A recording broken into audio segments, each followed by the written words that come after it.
Karamoja, a drab square-like shantytown on the margins of the windswept Mazizi landing site in Jinja City, is the archetypical definition of urban squalor: mud and wattle houses, piles of excrement between houses, stagnant water, an unpleasant stench fanning across the air, and abject poverty. The majority Karimojong inhabited slum has been expanding during the last 30 years, thanks in part to the high rural-urban migration from the semi-arid region northeast of the country and the rampant trafficking of women and children to the streets to beg. Yet despite the litany of life hardships, poor sanitation and living conditions, crime rates, and routine harassment by police, residents say life is better off here than back in Karamoja, a region known for the poverty amid plenty paradox. Sizable deposits of variety of minerals including gold, iron ore, uranium and marble, and large tracts of flat arable land. The sub-region's 9 districts of Napak, Kotido, Nabilatuk, Abim, Moroto, Amudat, Nakapiripirit, Karenga and Kabung, according to Uganda Bureau of Statistics, UBOS, Uganda's national livestock census released in April, has the highest number of sheep with 1.8 million, 40.4%, the highest number of goats with 2.6 million, 15.2%, and the highest number of cattle with 2.4 million, 16.7%. Add to the mix the huge tourism potential in terms of variety and distribution, and forests that cover 12% of the total size are. Despite these vast resources, Karamoja remains one of the country's poorest regions. UBOS reported in 2019 that the region suffers the highest poverty rate of 60.2%, way above the national average. Other reports on food insecurity have placed the sub-region status at 75%. Poverty, hunger, drought and general insecurity, marked by cattle rustlers from neighbouring Kenya and general lawlessness, have pushed majority residents to the brink. It is also for the same reasons that particularly women and children are increasingly at risk of traffickers, recruited as beggars in many large towns, sex slaves or domestic workers. 32-year-old Irene Akia first came to Jinja in the early 2000s from Kotido, aged 8. Karamoja was facing severe drought and hunger at the time, and Achia's mother was faced with 2 options: see her children starve to death or migrate. The latter option seemed realistic because she had an extended family member who, long before, had survived on begging in Kampala.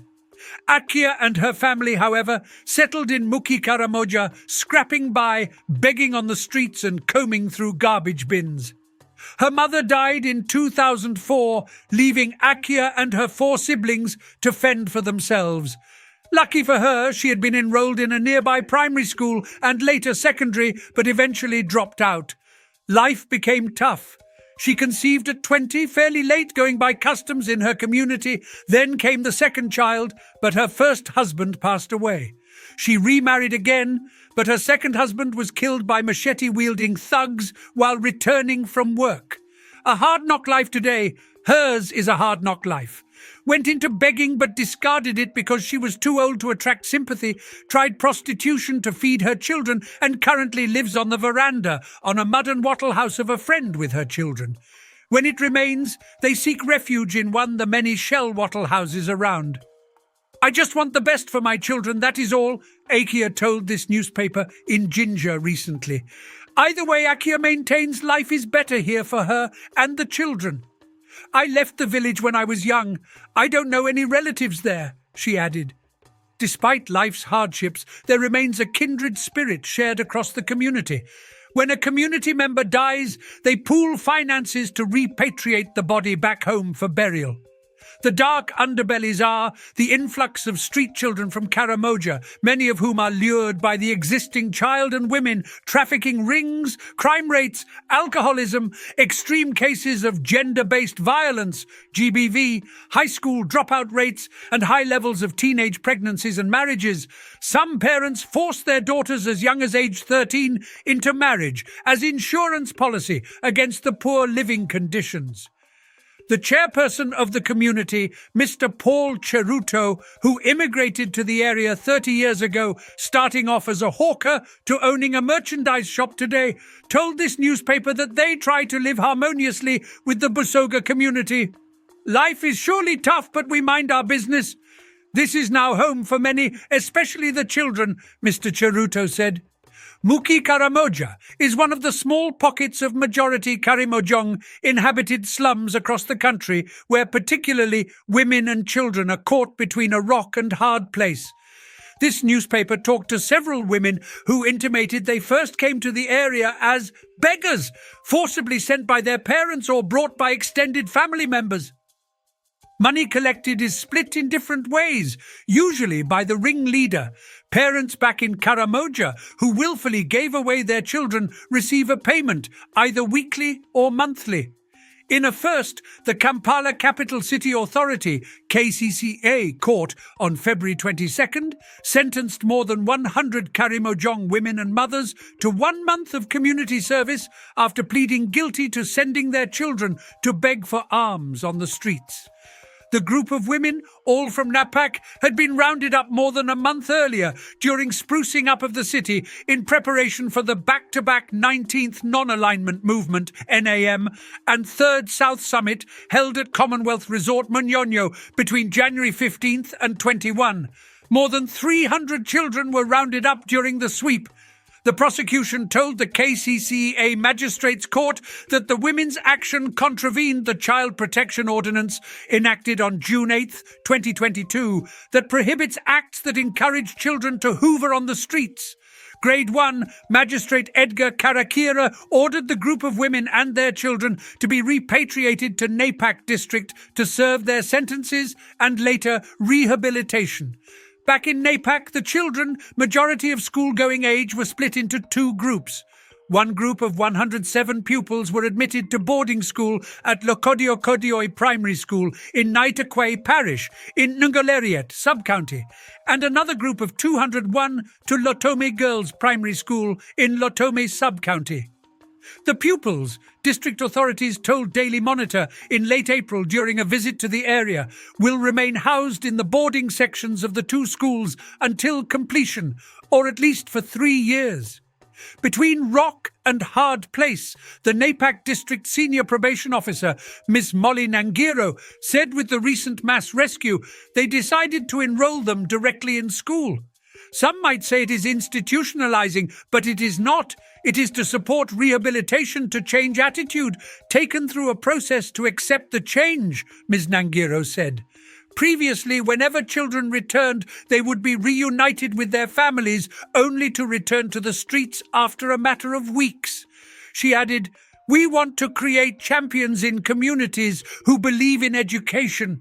Imagine all these children returning back to communities after completing a certain phase of education. Let it be known for the record that we are not keeping away the parents. They are allowed to visit the children at the schools within guided parameters.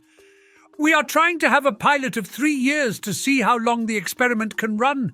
It is difficult but practical," Ms. Ahmed Fardosa, the Napak Deputy Resident District Commissioner, told this newspaper.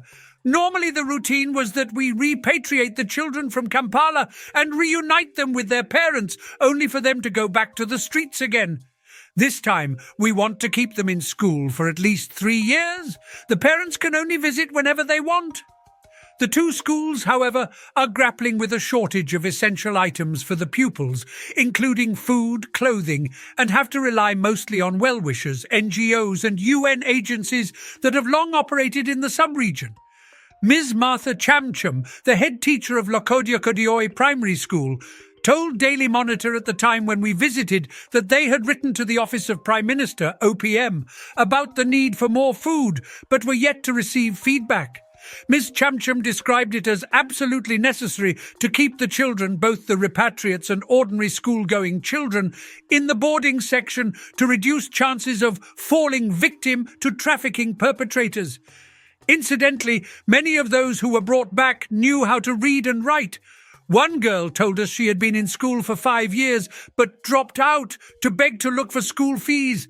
It was hard for them in the beginning, but with time, many started to get used to it. We just have to conduct more guidance and counseling, she said. The method to this madness, officials explained, and investigations by this newspaper over the last 2 months show, is to check on the rampant levels of trafficking of children from particularly Napak and Moroto districts, especially by their parents or extended family members, to Kampala and other large urban areas to beg. The few parents who agreed to talk to this newspaper saw no problem with their children living on the streets as beggars. Pauline Chemat, a resident in Matani town in Napak, argued that, in that way, they are learning survival tactics.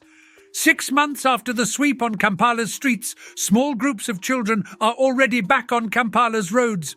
There is a beehive of them in Jinja City, Mbale City, Bugiri, Masindi, and as far as Nairobi, next door in Kenya. A July 2023 study titled Trafficking of Karimojong Women and Girls from Northeastern Uganda into Nairobi by the Kenyatta University's Department of International Relations and Conflict and Strategic Studies documented poverty, war and conflict. Cultural discrimination against women, illiteracy and a lack of awareness of women's rights, weak legislations and lack of slow prosecution of offenders and corrupt immigration personnel as the primary drivers of trafficking. The Napak paradox. One question that baffles authorities is that the majority of the trafficked women and children to beg on the streets of Kampala or engage in other activities are from Napak district. Several studies published online over the ideas also reference Napak and to some extent Moroto, which for years was the capital of the sub-region. We also keep asking ourselves the same question and don't understand why Napak stands out, Ms. Fardosa said, adding, the basic explanation could be the district neighbours, 3 districts of Soroti, Kapelebiong, Katakwi and Amuria. It is also said that the first people to go to Kampala looking for a better life migrated from here and set off a long chain. Mr. Robert Ovili Abia, the Napak District Deputy Chief Administrative Officer, explained that for decades the sub-region has remained under the chokehold of low social indicators, health, security and safety and environment, that keep pushing people away. Still, that doesn't answer why Napak and not any other district, he noted, adding, however, we have done some studies and came to conclude that the key drivers that push these children away to the streets are poor parenting, people being to handouts, high levels of gender-based violence, GBV, alcoholism, insecurity, and the breakdown in social order. A December 2022 report titled Endline Study of Commercial Sexual Exploitation of Children in Napak by the Uganda Global Fund to End Modern Slavery detailed that the sub-region's extremely high rate of multidimensional child poverty, 84%, which refers to a lack of both material and social needs and a traditional acceptance of migration for livelihood, increased children's vulnerability to commercial sexual exploitation. During the British colonial administration did not reach the area until 1898, and after found it problematic to duplicate their governance system in the area, and after colonialism until around 2006, Karimojong disparately lagged behind in terms of development due a combination of factors, including the Karimojong's pastoral way of life. The region was stereotyped, marginalized, and ostracized, and although that is changing, thanks in part to the steady flow of donor-funded recovery programs, after almost 20 years of disarmament, a long road remains ahead. Northern Uganda, Karimojong included, received more than $4 trillion in various stimulus interventions.